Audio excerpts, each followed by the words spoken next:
আমন মৌসুমে চাল উৎপাদন কমবে 15.5 লাখ টন। ব্রির প্রতিবেদন, খাদ্য ঘাটতির আশঙ্কা নেই।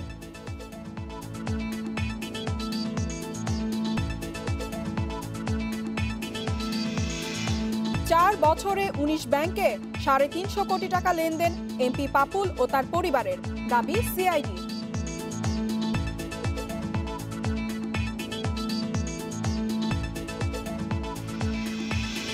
নেপালে রপ্তানি করা হবে 50,000 মেট্রিক টন সার, কাফকো থেকে কেনা হবে 109 কোটি টাকায়।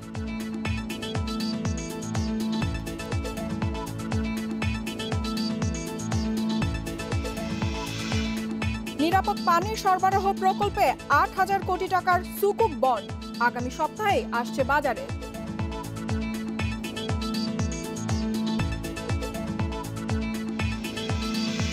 সবাইকে আমন্ত্রণ অর্থনীতি সারাদিনে আপনাদের সাথে আছে আমি ইফাতারা। এতক্ষণ শুনছিলেন শিরোনাম, এবারে জানাবো বিস্তারিত।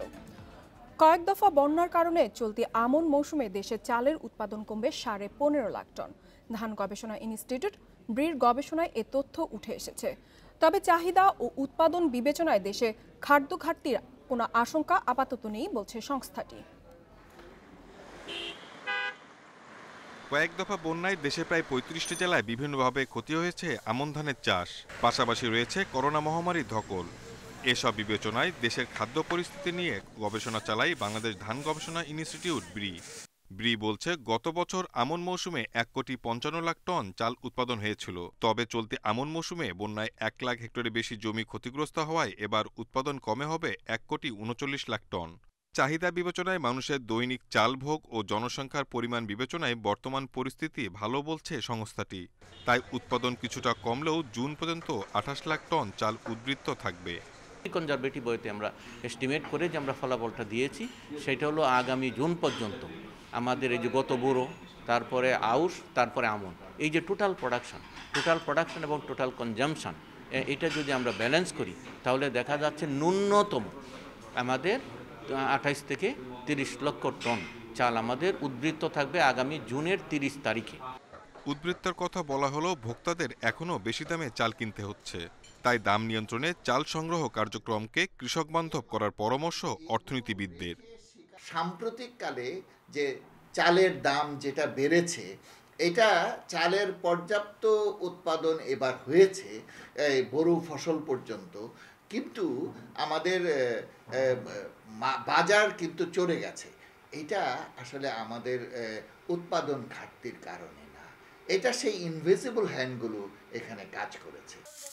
ধান গবেষণা ইনস্টিটিউটের প্রত্যাশা, আবহাওয়া অনুকূলে থাকলে চলতি অর্থ বছরে দেশে মোট চাল উৎপাদন হবে 3,74,20,000 ton. Shahid Ahmed, independent news, Dhaka. 4 বছরের সংসদ সদস্য কাজী শহীদুল ইসলাম পাপুল ও তার পরিবার দেশের 19টি ব্যাংকে 350 কোটি টাকার লেনদেন করেছে বলে জানিয়েছেন সিআইডির প্রধান মাহবুবুর রহমান। দুপুরে সিআইডির প্রধান কার্যালয়ে সংবাদ সম্মেলনে এ তথ্য জানান। তিনি জানান, লেনদেনকৃত এই টাকার মধ্যে 38 কোটি 22 লাখ টাকা মানব পাচারের মাধ্যমে আয় করা হয়েছে। এই অর্থ এরই মধ্যে জব্দ করার জন্য আবেদন করা হয়েছে। দেশের বাইরে অর্থ পাচার করা হয়েছে কিনা সে বিষয়েও খোঁজ নেওয়া হচ্ছে বলে জানান সিআইডির প্রধান মাহবুবুর রহমান। মঙ্গলবার অর্থ পাচারের টাকা অর্জনের অভিযোগে লক্ষ্মীপুর 2 আসনের সংসদ সদস্য কাজী শহীদুল ইসলাম পাপুল ও তার পরিবারের বিরুদ্ধে মামলা করে সিআইডি। রাজধানীর পল্টন থানায় মানি লন্ডারিং আইনে মামলা করা হয়। গত 7 জুন মানব পাচারে জড়িত থাকার অভিযোগে সংসদ সদস্য পাপুল কুয়েতে গ্রেফতার হন। এরপর থেকে মানব ও অর্থ পাচার এবং অবৈধ সম্পদ অর্জন নিয়ে তদন্ত শুরু করে দুদক ও সিআইডি।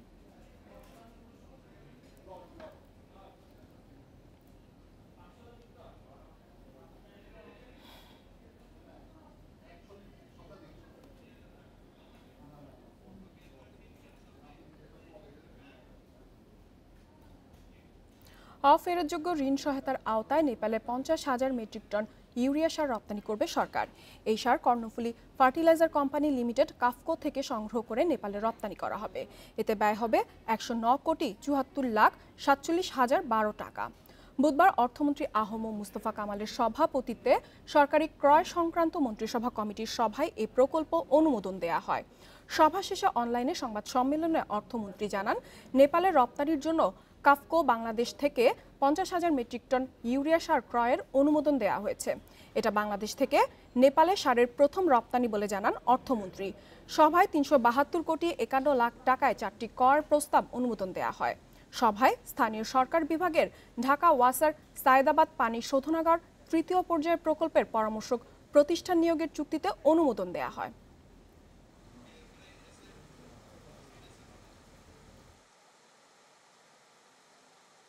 আমাদের কাফকো থেকে আমরা সার নিয়ে তাদেরকে সার দিচ্ছি।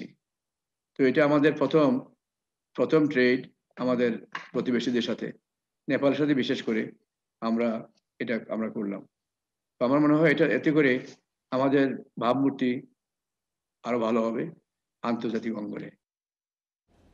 দেশে বছরে 5 লাখ মোটরসাইকেলের চাহিদা রয়েছে, কিন্তু স্থানীয়ভাবে উৎপাদনের সুযোগ থাকার পরও কাঙ্ক্ষিতভাবে উন্নয়ন হচ্ছে না এই শিল্পের। বরং এখনও চাহিদা পূরণে নির্ভর করতে হয় আমদানিকৃত মোটরসাইকেলের ওপর। বুধবার এসএমই ফাউন্ডেশন আয়োজিত মোটরসাইকেল শিল্পের ব্যাকওয়ার্ড লিঙ্কেজ উন্নয়ন নিয়ে এক অনলাইন সভায় উঠে আসে এসব তথ্য। অনুষ্ঠানে বক্তারা বলেন, হালকা প্রকৌশল শিল্পের সক্ষমতাকে পুরোপুরি কাজে লাগানো যাচ্ছে না, তাই স্থানীয়ভাবে উৎপাদন সম্ভব হচ্ছে না মোটরসাইকেল শিল্পের বিভিন্ন যন্ত্রাংশ। মূলত আধুনিক প্রযুক্তি, দক্ষ এবং মেধাভিত্তিক জনবল, গবেষণার অভাব, সঠিক মান নির্ধারণ ও যাচাই বাছাই না হওয়া সহ বিভিন্ন ক্ষেত্রে নীতি সহায়তা না থাকায় পিছিয়ে যাচ্ছে এ খাত। তবে স্থানীয়ভাবে মানসম্পন্ন মোটরসাইকেল যন্ত্রাংশ উৎপাদন সম্ভব বলে ব্যয় কমবে, পাশাপাশি কর্মসংস্থান এবং রপ্তানির সুযোগ সৃষ্টি হবে বলে মনে করেন অনুষ্ঠানের আলোচকরা। এদিকে দেশীয় মোটরসাইকেল শিল্প বিকাশে শিল্প এবং বাণিজ্য মন্ত্রণালয়ের পক্ষ থেকে বিভিন্ন উদ্যোগ নেওয়া হয়েছে বলে জানানো হয় অনুষ্ঠানে।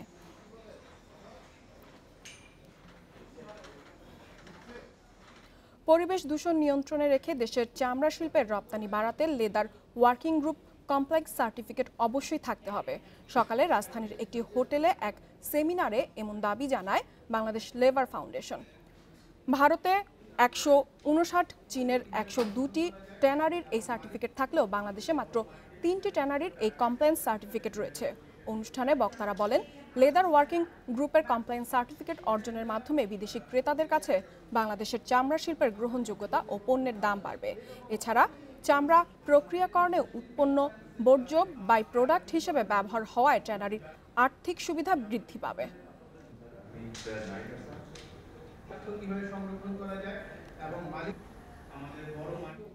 অর্থনীতি সারাদিনে এই পর্যায়ে বিরতি নিচ্ছে, আমাদের সাথেই থাকুন।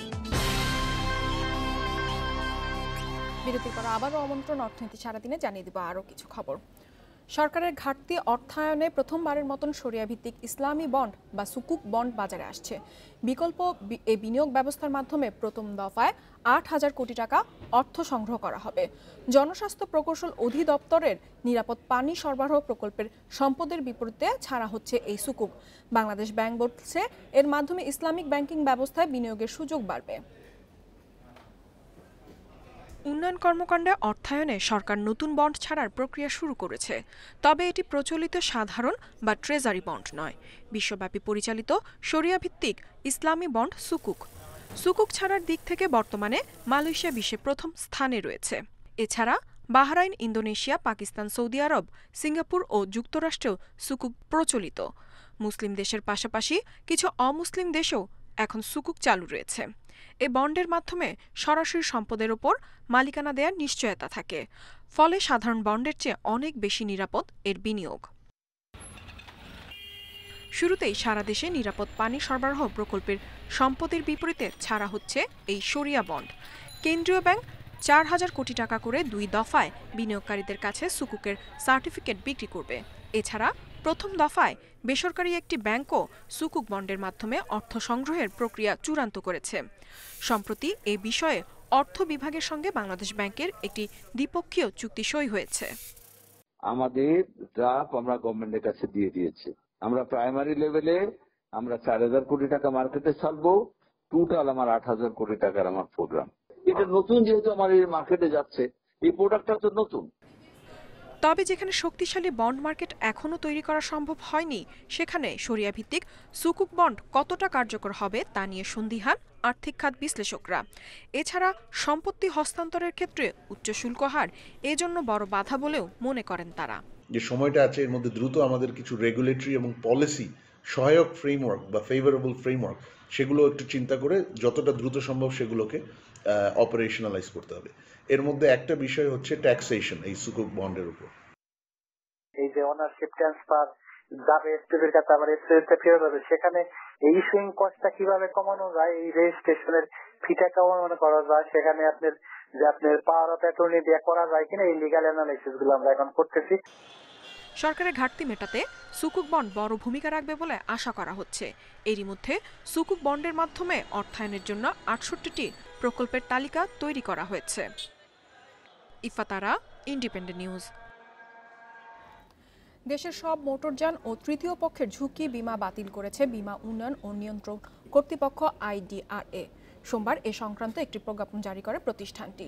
প্রজ্ঞাপনে বলা হয়, আগের ইস্যুকৃত তৃতীয় পক্ষের ঝুঁকি বিমা পলিসিগুলোর মেয়াদ পূর্তি বহাল থাকবে।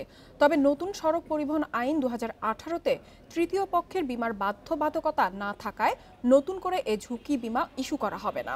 মূলত কোনো যানবাহনের কারণে কোনো ব্যক্তি যদি আহত বা নিহত হয়, তার ক্ষতিপূরণ দেওয়ার জন্য এই তৃতীয় পক্ষের বিমা করা হতো।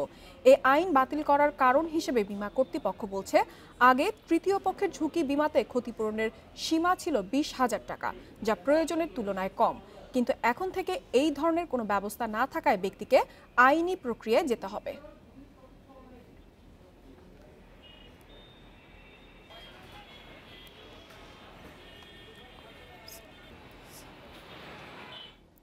দেশের একমাত্র কোরাল দ্বীপ সেন্ট মার্টিনসে অনুষ্ঠিত হলো আন্তর্জাতিক সমুদ্র সৈকত পরিচ্ছন্নতা অভিযান ও গণসচেতনতা কার্যক্রম। কোকাকোলা এবং ওশান কনজারভেন্সির দেশীয় সমন্বয়ক কেওকারডং দশমবারের মতো এই আয়োজন করেছে। 2030 সালের মধ্যে বর্জ্য মুক্ত বিশ্ব প্রতিষ্ঠার অংশ হিসেবে বাংলাদেশ 2011 সাল থেকে এই স্বেচ্ছাসেবী উদ্যোগ সহযোগিতা করে আসছে কোকাকোলা। চলমান করোনা মহামারীর মধ্যেই অন্তত 520 জন স্বেচ্ছাসেবী এই পরিচ্ছন্নতা কার্যক্রমে অংশ নিয়ে প্রায় 870 কেজি সামুদ্রিক আবর্জনা সংগ্রহ করেন। কেওকারডং ও কোকাকোলা বাংলাদেশের যৌথ প্রচেষ্টায় গত 10 বছরে সেন্ট মার্টিন থেকে প্রায় 12,000 কেজি সামুদ্রিক আবর্জনা পরিষ্কার করা হয়। ইভেন্ট চলাকালে ফেস মাস্ক, হ্যান্ড গ্লাভস সহ প্রয়োজনীয় স্বাস্থ্য সুরক্ষা ব্যবহার এবং সামাজিক দূরত্ব বজায় রাখার বিষয়টি কঠোরভাবে নিশ্চিত করা হয়।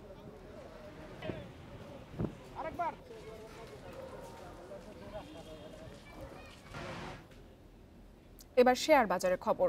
মূল্যসূচকের উত্থানের মধ্য দিয়ে সপ্তাহের তৃতীয় কার্যদিবসে লেনদেন শেষ হয়েছে দেশের 2 শেয়ার বাজারে। এ সময় ডিএসইতে লেনদেনের পরিমাণ 1,244 কোটি টাকা। তবে হাতবদল হওয়া 48 ভাগ প্রতিষ্ঠানই রয়েছে দর হারানোর তালিকায়। বুধবার লেনদেন শেষে প্রধান সূচক ডিএসই এক্স বেড়েছে 34.80 পয়েন্ট, অবস্থান করছে 5,133 পয়েন্টে। আজ লেনদেন হয়েছে 1,244 কোটি 87 লাখ টাকার শেয়ার, যা আগের কার্যদিবস থেকে 269 কোটি 36 লাখ টাকা বেশি। লেনদেনে অংশ নেওয়া 354টি কোম্পানি ও মিউচুয়াল ফান্ডের মধ্যে আজ দর বেড়েছে মাত্র 94টির, কমেছে 169টির এবং অপরিবর্তিত রয়েছে 91টি প্রতিষ্ঠানের শেয়ারের দর। এদিকে চট্টগ্রাম স্টক এক্সচেঞ্জে সার্বিক সূচক বেড়েছে 90.11 পয়েন্ট, লেনদেন হয়েছে 52 কোটি 9 লাখ টাকা।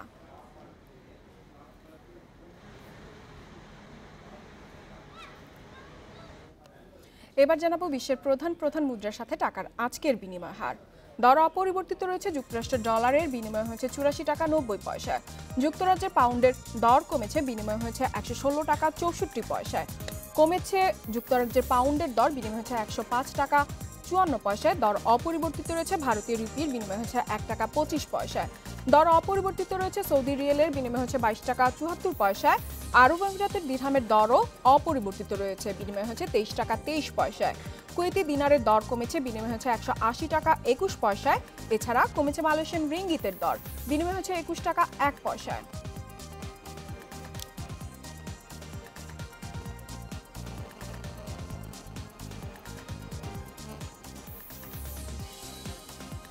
আর এই ছিল আজকের অর্থনীতি সারাদিনের আয়োজনে। ইন্ডিপেন্ডেন্ট টেলিভিশনের সব খবর আরও জানতে চোখ রাখুন ফেসবুক, ইউটিউব এবং টুইটারে। আমন্ত্রণ আমাদের পরের আয়োজনে।